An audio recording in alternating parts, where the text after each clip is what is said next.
Hello सबको। तो last video में हमने अपना पहला प्रोग्राम बनाया। अब हम देखते हैं ये प्रोग्राम एक्चुअली चलता कैसे है और इसमें क्या क्या लिखा है। सबसे पहले लिखा है पब्लिक क्लास मेन। तो इस क्लास का नाम है मेन, राइट। और क्लास क्या है ये हम डिटेल में जब हम ऊप्स पढ़ेंगे तो हम डिटेल में इसको पढ़ेंगे। बट अभी के लिए आप ये समझ लें कि ये एक ब्लूप्रिंट है जिसमें आपके फंक्शंस होंगे और कुछ वेरिएबल होंगे। फंक्शंस क्या हैं और वेरिएबल्स क्या हैं हम इसी वीडियो में देखते हैं आगे। तो जब आपने ये प्रोग्राम रन किया तो सबसे पहले जेवीएम क्या करेगा, ये देखेगा कि मेन मेथड किधर है। मेन और उसके सिग्नेचर यही होने चाहिए, ऐसा ही लिखा होना चाहिए, public static void main array of strings arc. और ये एरे ऑफ स्ट्रिंग्स क्या है ये भी हम देखते हैं आगे। और जब उसको ये एग्जैक्ट यही मेथड मिल गया तो वो उसके अंदर जाएगा और लाइन बाय लाइन एग्जीक्यूट करना शुरू कर देगा। अब जेवीएम ने देखा हमारा मेन फंक्शन तो इधर है, इधर उसने पहली लाइन देखी system dot out dot print L N. इस ये लाइन क्या करती है, जो इसके अंदर हमने आर्ग्यूमेंट दिया है वो उसको प्रिंट कर देती है। जब हमने रन किया तो उसने हेलो वर्ल्ड नीचे प्रिंट कर दिया। हमने लास्ट वीडियो में ये भी देखा कि जब हम जावा का प्रोग्राम रन करते हैं तो सबसे पहले जो हमारा जेडीके है वो आपकी जो डॉट जावा क्लास होगी, जैसे मेन डॉट जावा, अभी हम मेन डॉट जावा में हैं, इसको कंपाइल करके बाइट कोड में कन्वर्ट करेगा। तो जब आप यहाँ पे देखोगे, अब हमने ये प्रोग्राम रन किया तो आप देखोगे यहाँ पे उसने ऑलरेडी इसको कन्वर्ट करके डॉट क्लास फाइल में बना दिया है। ये आपको लग रहा होगा क्योंकि ह्यूमन रीडेबल फॉर्म है इसकी, बट ये एक्चुअली इंटेलिजे ने डीकम्पाइल किया है डॉट क्लास फाइल को। अगर आप इसको क्लास फाइल को वैसे ओपन करोगे तो आपको ऐसे ही रैंडम डेटा दिखेगा, असेंबली लैंग्वेज टाइप, जो कि हमें समझ में नहीं आता। हमने ये देखा था कि ये सिर्फ जेवीएम को समझ में आता है। चलिए अब थोड़ा सा कोड लिख के देखते हैं। मैं ये आपको रेकमेंड करूँगा जो जो हम प्रोग्राम लिखेंगे या प्रोग्राम बनाएंगे आप मेरे साथ साथ बनाएं, वीडियो पॉज करें और इससे आपको ज़्यादा समझ में आएगा। सिर्फ वीडियो देखने से समझ में नहीं आएगा। अगर आप फॉलो अलोंग करना चाहते हैं तो आप खुद कोड लिखें मेरे साथ साथ, वीडियो जहाँ लगे आपको वहाँ पॉज कर लें।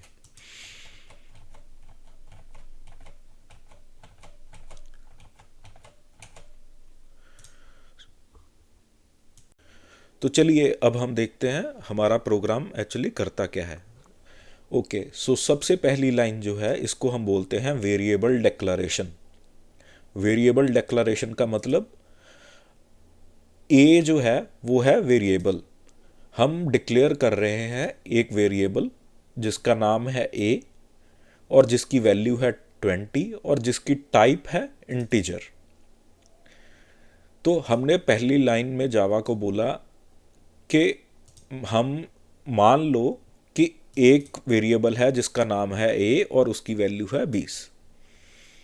सिमिलरली हमने दूसरी लाइन में बोला एक वेरिएबल लो जिसका नाम है बी, जिसकी टाइप है इंट और जिसकी वैल्यू है 10। तीसरी लाइन में हमने जावा को बोला एक वेरिएबल लो जिसका नाम है सी और जिसकी वैल्यू क्या होगी ए प्लस बी, यानी कि ए प्लस बी। ए क्या है 20 और बी क्या है 10। और हम चौथी लाइन पे बोल रहे हैं जावा को कि system dot out dot print L N सी। सी क्या है ए प्लस बी। तो अब हमारा प्रिंट क्या होना चाहिए 30। हम देखते हैं इस प्रोग्राम को रन करके, उसने 30 प्रिंट करा दिया। और इसमें देखने वाली बात है हर जो लाइन है वो सेमीकोलन से एंड होती है।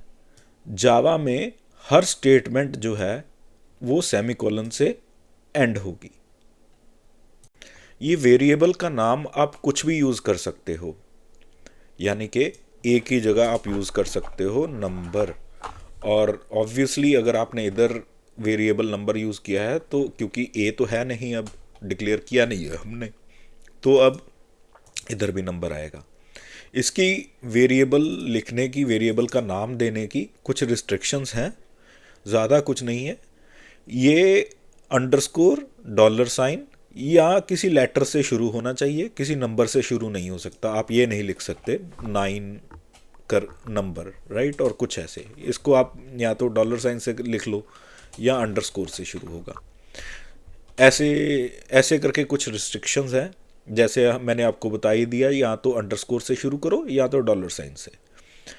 और दूसरी रिस्ट्रिक्शन ये है, ये कोई भी जावा का कीवर्ड नहीं होना चाहिए। जावा का कीवर्ड यानी कि अब जैसे इंट रिजर्व्ड कीवर्ड है जावा में। इंट अगर आप लिखते हो तो उसका मतलब है इंटीजर, ठीक है, और ये इंट नहीं होना चाहिए। इंट इंट नहीं लिख सकते आप, ठीक है। कोई भी जावा का रिजर्व्ड कीवर्ड नहीं होना चाहिए, और अंडरस्कोर या डॉलर से शुरू या लेटर से शुरू होना चाहिए। बाकी आप कोई भी दे सकते हो इसको नाम। तो हमने देख लिया अब वेरिएबल कैसे डिक्लेयर करते हैं।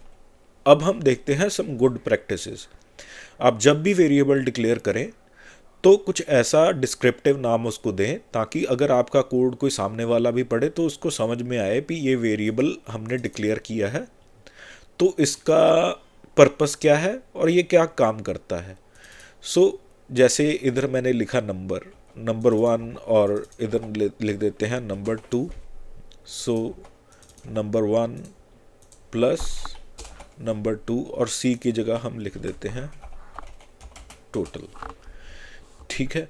तो इसको अब हम टोटल को प्रिंट करा देते हैं, नंबर 1 और नंबर 2। चलिए अब हम एक और चीज़ समझते हैं। जब आप पहली लाइन में लिख रहे हैं int number 1 is equal to 20, तो इसमें क्या हो रहा है, दो चीज़ें हो रही हैं। एक तो डिक्लेरेशन हो रही है, हम JVM को बोल रहे हैं कि एक नंबर 1 करके वेरिएबल जिसकी टाइप इंट है वो डिक्लेयर कर दो, ठीक है। और दूसरी चीज़ हो रही है असाइनमेंट, यानी कि नंबर 1 की हम वैल्यू असाइन कर रहे हैं, उसको वैल्यू दे रहे हैं 20, ठीक है। अगर आप चाहें तो इन दोनों को आप स्प्लिट भी कर सकते हैं, यानी कि आप वेरिएबल इधर डिक्लेयर कर दें और बाद में उसको वैल्यू असाइन कर दें। इधर हमने नंबर 1 वेरिएबल डिक्लेयर किया और इधर उसको वैल्यू असाइन कर दी। आप इसको रन करोगे तो सेम ही आउटपुट आएगी, क्योंकि ये सेम ही काम करेगा, बस हमने इसको 2 लाइंस में स्प्लिट कर दिया। चलिए एक और कॉन्सेप्ट समझते हैं आप। अब इसी नंबर को मैं नंबर 2 को इधर लिखता हूँ, नंबर 2 इज इक्वल टू 70। अब मैं टोटल को लिखता हूँ, total is equal to number 1 plus number 2। अब हम क्या करते हैं, इसी को टोटल को प्रिंट कराते हैं। आपको समझ आ रहा है क्या हुआ। अब पहले हमने नंबर को वैल्यू असाइन करी थी 10, तो इसने क्या किया, total number 1 plus number 2, 10 plus 20 30, तो इधर हमने प्रिंट कराया टोटल 30। अब हमने नंबर 2 की वैल्यू कर दी 70। अब क्या होगा, total number 1 plus number 2, 70 plus 20 कितना हुआ, 90। तो पहले क्या वो प्रिंट करेगा 30, फिर क्या प्रिंट करेगा 90। इस प्रोग्राम को रन करके देखते हैं। इसको बोलते हैं वैल्यू रीअसाइन करना। पहले उसने प्रिंट किया 30, फिर उसने प्रिंट किया 90। तो चलिए जल्दी से रिकैप करते हैं, इस वीडियो में हमने क्या क्या सीखा। सबसे पहली चीज़ हमने सीखी कि मेन फंक्शन किसी भी जावा एप्लीकेशन का एंट्री पॉइंट है। सबसे पहले JVM मेन फंक्शन के अंदर जाएगा और line by line code execute करना शुरू कर देगा। दूसरी चीज़ हमने सीखी वेरिएबल डिक्लेयर कैसे करते हैं। तीसरी चीज़ हमने सीखी कि वेरिएबल को वैल्यू असाइन कैसे करते हैं, जैसे नंबर 1 इज इक्वल टू 20। तीसरी चीज़ हमने सीखी वेरिएबल का नाम कैसा होना चाहिए, जैसे वो किसी भी लेटर से या अंडरस्कोर से या डॉलर साइन से ही शुरू होना चाहिए, नंबर से शुरू नहीं होना चाहिए, और उसमें स्पेस नहीं होनी चाहिए, ऐसे वो इनवैलिड हो जाएगा। और good practices of declaring a variable. ये सब चीज़ें हमने इस वीडियो में देखी। अगली वीडियो में हम देखेंगे जावा के प्रिमिटिव टाइप्स क्या हैं। प्रिमिटिव टाइप्स यानी कि इंट भी एक प्रिमिटिव टाइप है। अगली वीडियो में ये हम जावा के प्रिमिटिव टाइप्स डिटेल में पढ़ते हैं। वीडियो अच्छी लगे तो लाइक शेयर सब्सक्राइब जरूर करें। Thank you for watching.